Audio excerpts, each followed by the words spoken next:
you've stumbled into a podcast. It's Binge-Watchers Podcast with yours truly, Johnny Spoiler. I only spoil the movies I love, I promise. That's mostly accurate. Joined as always by Jordan Savage herself, the Savage Scream Queen. Perfect for this season because we're rolling into October. We have our finale of Weird Movie Month where we're watching some weird movie recommendations. We're going to pop them out to you. Tonight's episode is brought to you by Manscaped. You can use code BWPOD for 20% off shipping at manscaped.com. Oh, 20% off and free shipping. Sorry, let me not combine those. Anyway, more on that brand later. Let's jump into the episode. Anything else to add, Jordan? No. I put her on the spot. Sorry. Here's a theme song. Then we'll be back with some home video headlines. Crack open a cold box of wine or pour something cold on ice because it's the Binge-Watchers Podcast.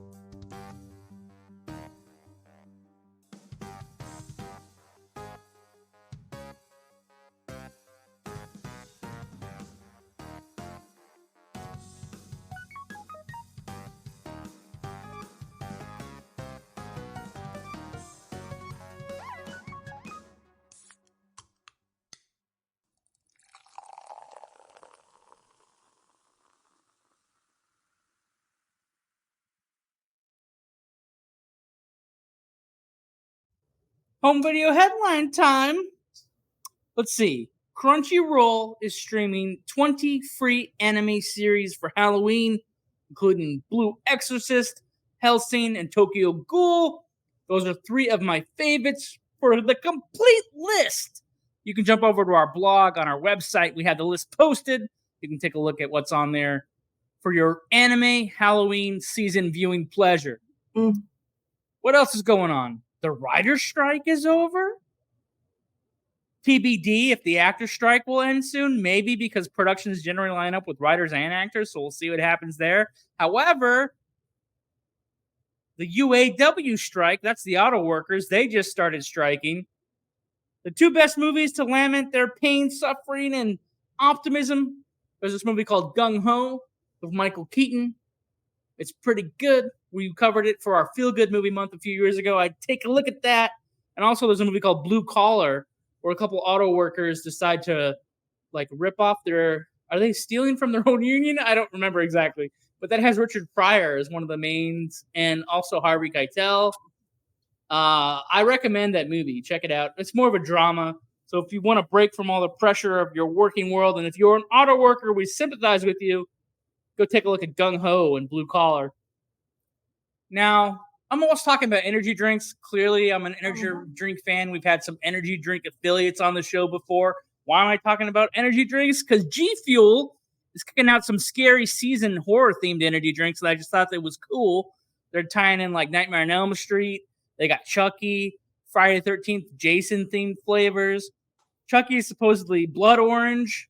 Freddy is supposed to be some kind of sour fruit punch, and Jason is also a fruit punch, but not as tart, based on the description on gfuel.com. But I want to talk about energy drinks for a little while because my friend here, Jordan, has sworn them off. No. Or someone who cares about her. Jordan has people in her life that actually care about her, which is, come on, make me gag with a spoon. I'm going to throw up.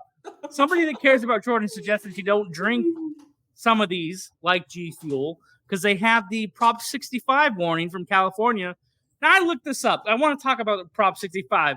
We're going to wax on it a little bit. So this label is from 1985, and there's 1,000 chemicals on this list now that, I don't know, maybe not do any harm at all, maybe only a little bit or not at all. I was reading that you have to drink 1,000 cans of soda for the caramel flavoring to do anything to you, right? So this is a label from the U.S. Food and Drug Administration's limits and California law, which is a little bit stricter on warnings. According to this guy, the CEO of Gamma Labs, which makes G Fuel, in February 2018 or whatever, he came out and said this, that the limits are different. The FDA's limit is on lead is 75 micrograms, while California says the limit is 0.5 micrograms. The San Francisco Law Journal was writing about G Fuel specifically and their CEO because there was a lawsuit. I guess there's like some energy drinks lawsuits out there. I don't know. But hey, I'm pro energy drinks, so I'm Me leaning too. towards a little bit of lead ain't gonna kill you. Well, and then doesn't that mean that the California Prop 65, like that limit is like way less than like what the FDA allows to The be? national standard, sure, Yeah. but it's like So- 1 part of 1 millionth of 100,000. But then again, if you were like, you know, I don't know. I'm not saying G Fuel because don't sue me, G Fuel. I'll insert Label X energy drink made by Label X. Okay, Label X. Watch, I'll find out there's a company There's called like Label X. He said all the scandalous like libel on his show or suing him. The imaginary make-believe energy drink company.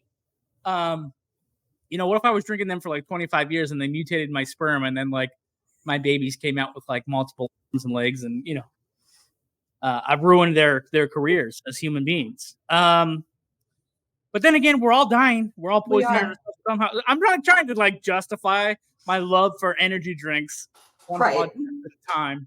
I'll take my risks. I'll take my chances. Hey. Yeah. Plus, I put like a lot of other poison in my body other than the energy drinks. So it's like, what's a little lead gonna do? Hey, it's nice that that people are in your corner, and they're looking out for that Prop 65 label. Folks, I'm just teasing my co-host whether or not I politically believe in the Prop 65. The only thing I told her was, if you've ever lived in California, literally any building, every single building, the schools, the hospitals, your apartment building, everything has a little plaque, a little yellow thing stapled to the wall that says, this building or premises is known to have caused cancer. Beware if you're breastfeeding or pregnant or female in general. I guess, California's like not prepared for you or something. I don't know what to say about it, folks. It's when you read it the first time, you're a little bit freaked out. But then if you spend years in California, you go like, okay, I guess the whole state is just radioactive. It's literally on every building. And I'm not go be a tourist, go hang out. Well, I'm trying to tell so many jokes, but I think I'm making the hairs on my neck are standing up going, you just made 60,000 people angry. Oh man. Drink energy drinks. Yeah, that's the moral of the story. Drink energy drinks. Yeah, why question the universe? Just drink your energy drinks and move on with your life. Someone said, "Oh, you don't sound as old as you are, John." And then I give him my acting range. Oh, I can play the ages between such and such. And they're like, you sound as youthful as when we first met. I was like, dude, I am hopped up on vitamins. I'm drinking more than the recommended daily allowance for energy drinks. And I got a vitamin regimen. How many vitamins are in there now? Like 12? 15? I don't know. It's all mildly regulated chemicals, folks, to burst your bubble. Mildly regulated. Yeah. Yeah. I don't have a positive attitude. I only sound like I do. Performance. Okay. I almost said performance enhancing vitamins was described by well. What else is going on? Oh, Miramax is shopping the film and TV rights to have the Halloween franchise with Michael Myers because the Blumhouse deal has just expired. Blumhouse was the company that just made the most recent trilogy, right? Even including the controversial one where they introduced Corey the Killer, which they deviated from the Michael Myers hubbub, and they introduced like a sidekick killer, a killer apprentice, if you will, almost like Star Wars, like Master and Apprentice. Dark side. I would love the idea of like a Haddonfield mystery TV show. Like every episode doesn't necessarily need to include Michael Myers. However, now we're bringing up another controversy. The Friday the 13th TV show didn't have Jason really. I think it was like there was a series of mysteries like Scooby-Doo or like curses on that show, but it wasn't like Jason every episode. But it had the name of the show was the same. So if they did like a Haddonfield, which is the name of the town in the Halloween series, like would you want Michael Myers every episode, or can you? No, I could see there like being like I don't know, like a not necessarily what do they call it? Like multiverse of like other things that occur within the town. I think that would be pretty good. I'd watch that. It might have been Hulu. Maybe I'm getting this wrong. Somebody fact check it. Like, there was Castle Rock, which was like, notoriously like Stephen King only writes about like a handful of towns in his books from Maine. And so they made a show, like a prequel to Misery. The character from Misery shows up in some of the episodes. And I think it ties into some of the other books like Needful Things and some of the other ones. Like Stephen King verse, like in a town. Right. Which is rad. Like, yeah, that's pretty cool. Yeah, it could go one of two ways. Like, it could just be a bunch of... It would be interesting if it was like all the myths that you heard about Mike Myers. Like, what if it was like just like the urban legends of Mike Myers? You know what I mean? Like, right. You could make it pretty cool. I mean, yeah. And then thinking about like, right, you could do like the origins of how those rumors or those, legends come to be. There could be some pretty cool stuff. So I'd like to reignite the story around his niece.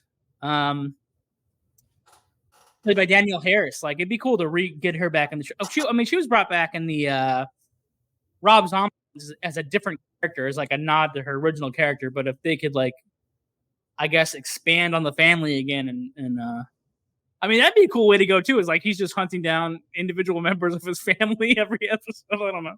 It's more of like a serial thriller, if you will. I'm here for it. Tonight's movie is called Mandibles. It's about two hapless losers who discover a giant fly in the trunk of a stolen car and decide to domesticate it in a bizarre rich or get rich quick scheme. And I kind of rushed getting the stats over to Jordan, so we'll see what happens. But she might have some savage stats about this movie. There's some stats. They're short, they're brief, but I think we're going to fill up our time here in some paper. But so in the movie Mandibles, the fly was a combination of puppet and also in the costume worn by the dog that was also featured in the film. Talk a little bit more about that later. And then director Quentin Depew claimed that he pitched the movie as a mix between E.T. and Dumb and Dumber, which I think is spot on. Spot on, the Dumb and Dumber part, for sure. Yeah, for sure. I was trying to explain it, and someone was like, oh, like Dumb and Dumber. And then, here we are reading the facts. I'm like, it's exactly kind of like that, but a more weird version. So on review aggregator Rotten Tomatoes, the film holds an approval rating of 92% based on 62 total reviews, with an average rating of 7.4 out of 10, which I think is pretty good. 92% on Rotten Tomatoes is pretty high up there. Sounds great when you say 92%, but then when you say 7 out of 10, you're like, oh. Yeah, yeah, you're right. But, 92%. That's pretty rad. It's pretty high rating on the tomatoes there. That's what I would say so, yeah. During an interview in the French magazine Cinema Teaser, Depew hinted that he was ready to make a sequel if the film exceeded 500,000 admissions in France. So the sequel would be called Tentacles, apparently, but... Which is weird because tentacles are not a part of a fly anatomy. However, the first movie is by the beachside for half the movie. Right. Like one of the main characters wakes up at the beach in a sleeping bag as the water drifts over him. I don't like movies that open with sleeping characters, but I forgive this one because it's kind of making a joke out of it because the water is kind of consuming him in a sleeping bag and he's sleeping through it. Well, and they, at the end of it, decide to stay there, right? That's where they're going to kind of like live out their days. With the Spoiler alert, they go to get a cup of coffee at the end of the movie. It starts on a base level, ends on a base level, but the story is great. Incredibly genius. Not to spoil my rating already. We'll move on. I know, right? Okay, wait. So we will be back with our favorite bits from Mandibles right after these messages. Pull up this thing here. We should have like music that plays while it takes me a while to find the message information. Okay. Fellas, can you smell the pumpkin spice in the air? If you haven't heard, it's fresh face fall. And nobody else can give your face the love it needs other than our friends at Manscaped. the folks who change below your belt are here to help with their brand new Handyman electric face shaver. Designed to give your face that smooth finish without the mess of a wet shave, it's the perfect tool for men with all beard lengths, whether you're lining up your neckline or taking it all off to feel that autumn breeze. Make sure to join the 9 million men worldwide who trust Manscaped with our exclusive offer. Head over to manscaped.com and use code BWPOD for 20% off and free shipping. Don't be a bad apple this year. Choose Manscaped. You know what? This new thing, the Handyman, I felt like I have these mutton chops. And I feel like, they're getting a little bit too choppy. I need to clean them up, Like, get a little, actually make straight lines straight with the Handyman. Ooh. Now, of course, your face is like the first thing people see when you walk in through the door. So you want to give them something to look at with Manscaped's Handyman. For me, being able to shave up to 3 days growth without the mess of a wet shave is priceless. With Handyman's skin-safe technology to help reduce nicks and cuts, you can finally feel confident when going in for that close shave. They also have the Beard Hedger. It's a cordless trimmer that has a rotary wheel that gives you 20 hair cutting lengths, all with one guard. So no more messy drawers full of extra add-ons. That's right. Face grooming doesn't need to be hard. You get 20 different beard lengths in just one guard. Now, remember, get 20% off and free shipping with the code BWPOD at manscaped.com. That's 20% off with free shipping at manscaped.com and use BWPOD to hit the refresh button with the Handyman. Also, word on the street is at least one of the hosts, or maybe both, uses Manscaped products. What? And now, back to the podcast already in progress with our favorite bits. Mandibles. Man, I was What's up? physically laughing. Laughing so hard it hurt? I don't actually physically laugh when I watch movies. Really. What do you mean by physical? Like you just tremor through your body, or like your rib cage shakes? Like, or even just out loud, like ha ha ha ha. Like LOL, but for real? Yeah, for real, For reals. But I was straight LOL IRL. LOL in real life. Laugh out loud in real life, Jordan. I was legit laughing at the TV. It made me laugh so hard. So who would have thought a comedy could make you laugh? Believe it or not. But you know what? Even other comedies, I'll be like, it's funny to me, but I internalize the comedy. But this one was. That's a great quote. Who would have thought comedy can make you laugh? That's Jordan Savage of Binge-Watchers Podcast. Okay, but one of my favorite bits, obviously, was when the whole dog comes into play. So the two dudes, right away you know it's going to go badly for the dog. I mean, the fly looks hungry. That dog is going to eat his shit. There's a 4-foot fly in here that acts like a dog. They're trying to train like a dog, and then it sees a real dog, and it looks like it's going to eat it. He's kind of more like a cat. The fly's kind of Dominique. Sorry, it's a girl.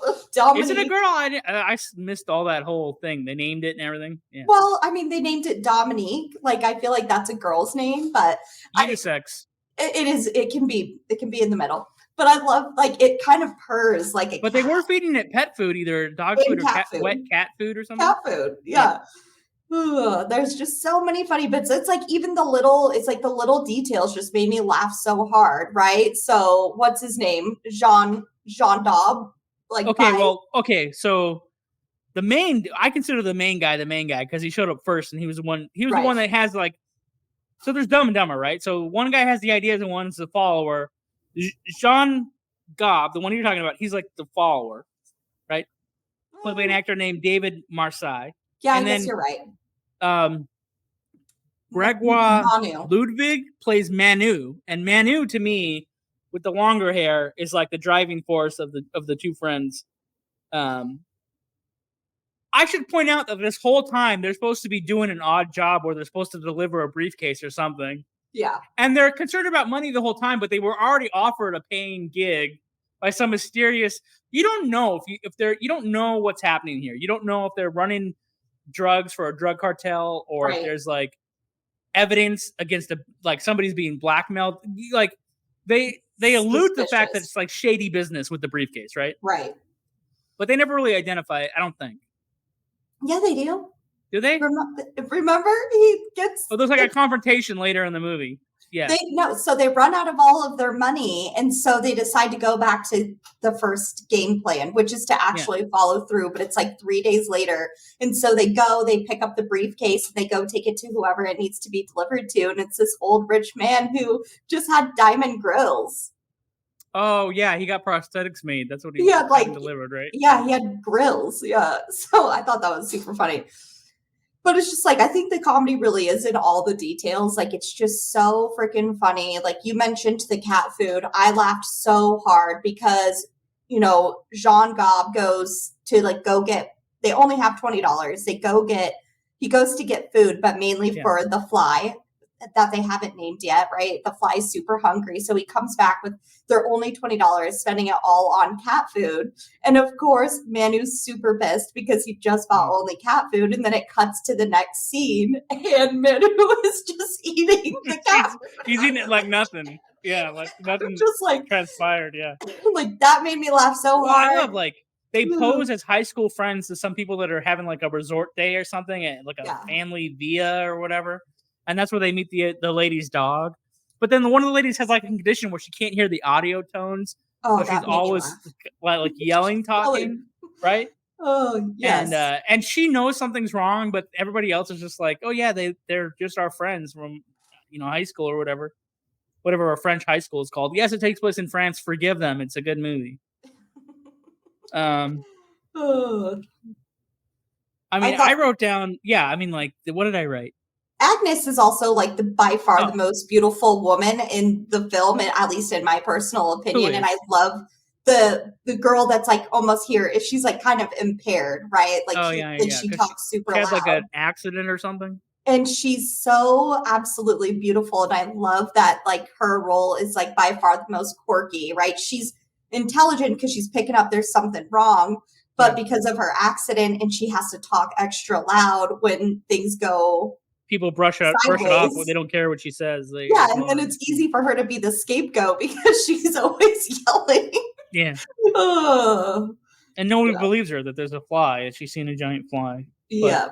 But, for as far as favorite bits go, I wrote down there's a giant fly in the trunk that they trained to be a circus animal. What more do you need to know besides that? And for the most part, because they are using puppetry and not just 100% CGI, there are moments where you believe it's two dudes and a fly hanging out, like an oversized fly that's been discovered, Yeah. And is it really that far-fetched? Who knows? There could be giant-ass flies out there. We don't know. Oh, totally. No, it could totally be. They sell it. They sell it. You do believe that it's just these two goofy dudes that are, and I love their handshake, Toro. Oh yeah. And I love that it changes. They're the shame Toro and self Toro, and then there's emotion Toro, and man, it just made me laugh. I love their chemistry. Made me think they want to be bullfighters or be as cool as bullfighters, but they're not. These actors will work together again in a couple of other things, and they also do some writing. They're just funny. They're a good comedy duo, classic comedy duo. For sure. Is that it for favorite bits? I guess. Yeah. I could probably talk about this movie. Yeah. All day, well, you can rate it, right? We usually say binge now, binge later, binge never. What do we mean by that? It's basically, should you move it to the top of your playlist or the queue or something you're getting around to would be later. And never is you can't get the 2 hours back. Don't waste your time. However, if you can tell how positively we're talking about this idea or this movie, the story of Mandibles, I think you could probably figure out which way we're going to go. Yeah. Jordan's binge never. Oh, got you good. Just kidding. Gotcha. Yeah, set Johnny up for 45 minutes. I do typically sell those binge nevers really well, but no, this was a binge now for me for sure. I love it's fast paced. It's an hour and 17 minutes. You're laughing the whole time. It's kind of wild, just keeps getting I ain't gotta interrupt you for 1 second. Jordan's definitely psyching me out because she'll won't say anything to me all week about the movie of the week, and then we get here to this moment in time. Yeah, binge now, baby. Binge now. Me too. And the filmmaker made things like Rubber, which is about a killer tire. He's made this other movie called Wrong Cops, which is a exaggerated portrayal of cops, but also funny. And then Deerskin, which is like a serial killer movie, but a guy obsessed over a deerskin jacket. You could watch any one of his movies, and I don't think you'll be disappointed. It's also a binge now for me. If there wasn't a movie like Mandibles, I'd like to think I could make something like Mandibles. I'm glad the movie exists. For sure. Gosh, I just gave credit to a filmmaker. I don't know. If they made a movie so funny about a giant fly, I bet, because like when you gave me the option to choose, like, because you said Rubber is another one that he made. Yeah. Like, I tricked Jordan. I slipped this filmmakers. I slipped like 3 of his movies into a lineup and said, "Hey, Jordan, pick one for the final weird week." Yeah. But if he can make a movie that's funny about a giant fly, then like he can definitely make a movie that's going to be something that I want to watch about. Also captivating. There's not a lot of dead space in this movie. Like you're pretty much enthralled. Yeah, the entire time. Oh, you know what we have? We have a voicemail for our fan service section. A listener sent in. Tim Drake sent in a voicemail. So we'll play his weird movie recommendation, and we'll be kicking out Tim a freaking gift card for like Voodoo. Go rent some movies for Halloween or something. All right, here's the voicemail. His weird movie recommendation. Ruben and Ed. There was a movie called Ruben and Ed that we watched at college so many times, and I often, just to myself, will randomly say, "My cat can eat a whole watermelon."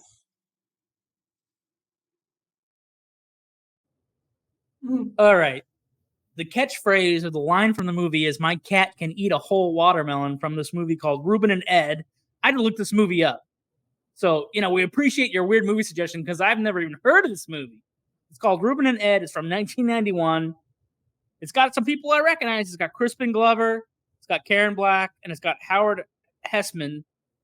I guess the concept of the movie is a real estate guy and a hippie go on a trek to bury a cat. Like the cat must die or something. It must be somebody's pet. I don't know. But that line, "My cat can eat a whole watermelon," my imagination suggests they're not talking about a cat. I don't know if it's a play on words, if there's subterfuge, or if it's literally the cat. Maybe that's how it dies. What does it have to do with watermelon? I don't know. It's a weird line, and apparently it's a weird movie. So if you're looking for something weird and it's not a movie about a giant fly, go watch Ruben and Ed from 1991 with Crispin Glover.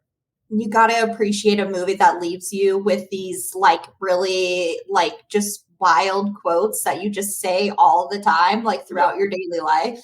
And they stick. It's out of context, right? So your mind goes like a million places. Like, what is this exactly referring to?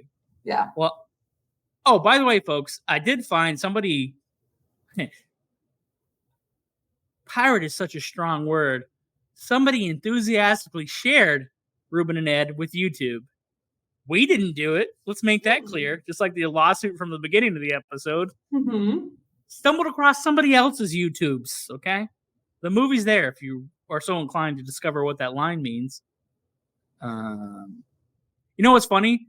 The viewer is clearly not a spoiler because he didn't tell us what the line meant, and he didn't tell us anything that happens in the movie. I gotta appreciate that, though. Leave it up to our imagination. So, sure, tell me everything. The suspense is killing me. I have to control my little universe, otherwise I unravel. Staff picks. If we can recommend something else that we watched, it's not the movie of the week.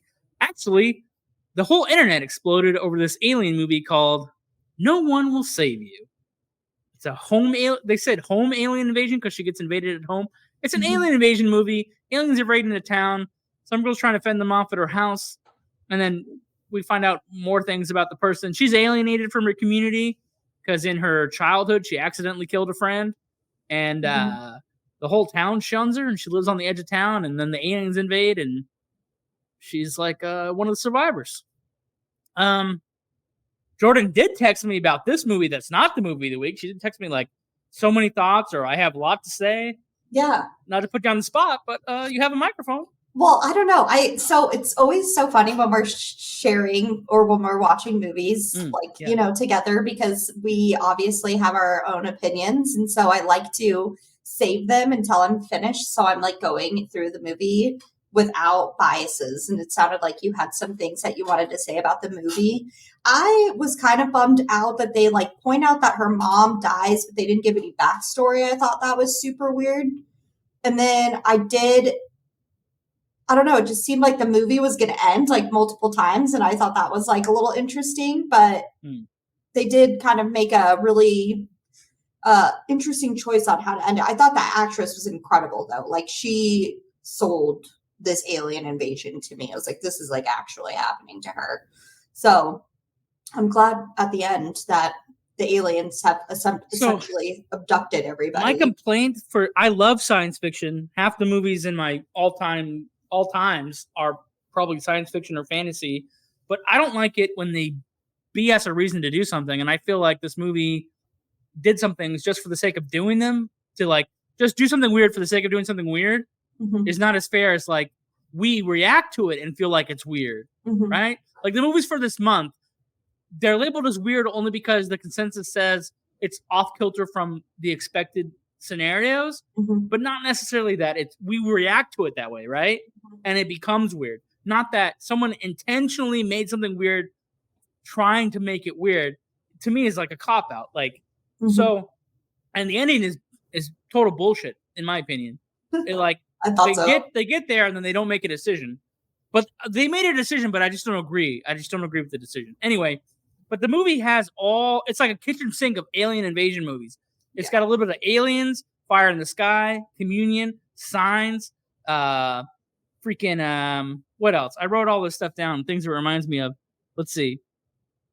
Oh, even Aliens vs. Cowboys I feel like it has elements from that movie, which, whatever. And Invasions, mostly Aliens and Invasion of the Body Snatchers, but if you're like a hardcore alien invasion fan and you've seen Fire in the Sky or Communion or Signs, you're going to see those elements in this movie. Totally. And like, it does everything it's like literally everything that an alien abduction movie or story and the mythology has done. So I understand that. They're throwing in all these things because the question is, like, all these people have reported that all these things have happened. So let's make a movie where all these things happen. Right. And then almost like in a way to legitimize all those things. But yeah, I like how you said it's the kitchen sink of like all alien invasions, Yeah.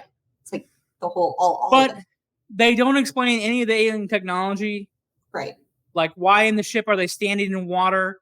Is the giant voice a big alien, or is it artificial intelligence that created the aliens and then the aliens created us? Are they coming back to do an experiment, or is this their first experiment, or do they have several worlds where they experiment on people?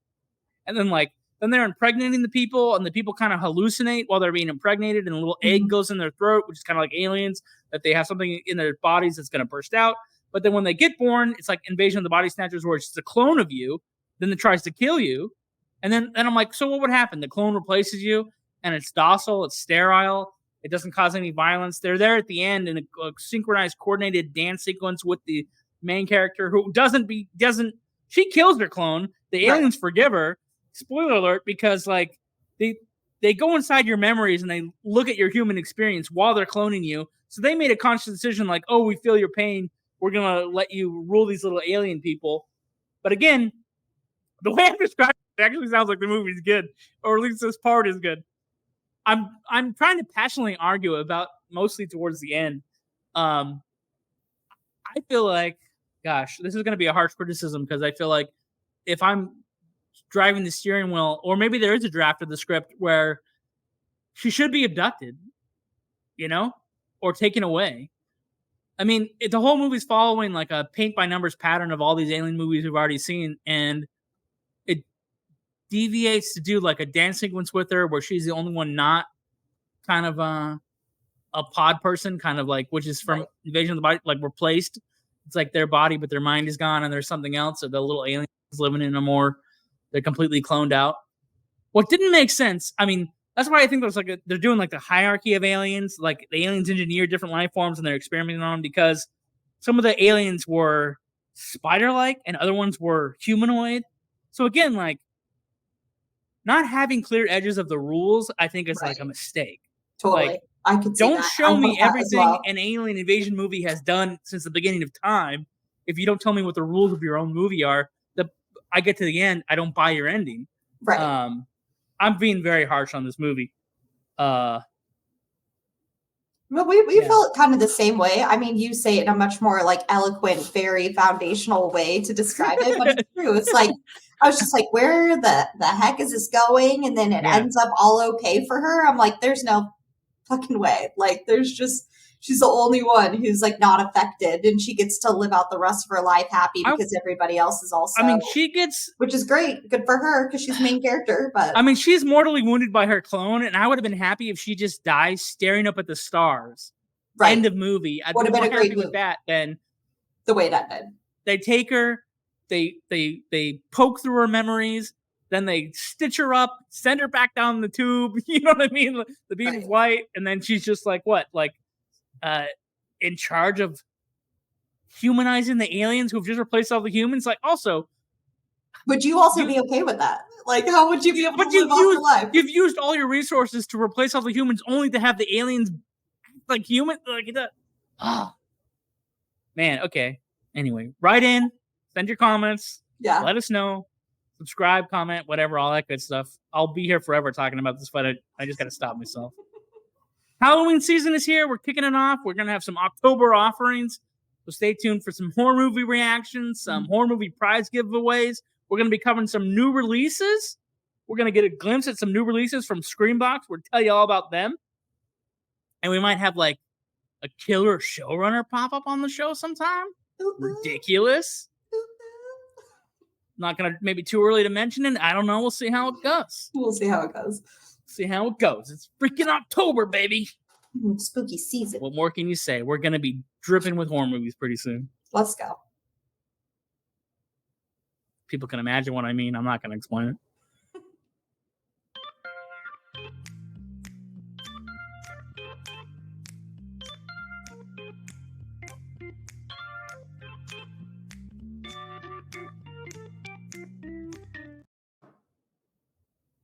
I feel like I talked you out of liking No One Will Save You.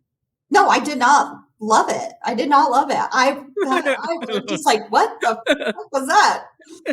Apostle was way better. I'll talk about it in depth next week, but it was super good. So watch it.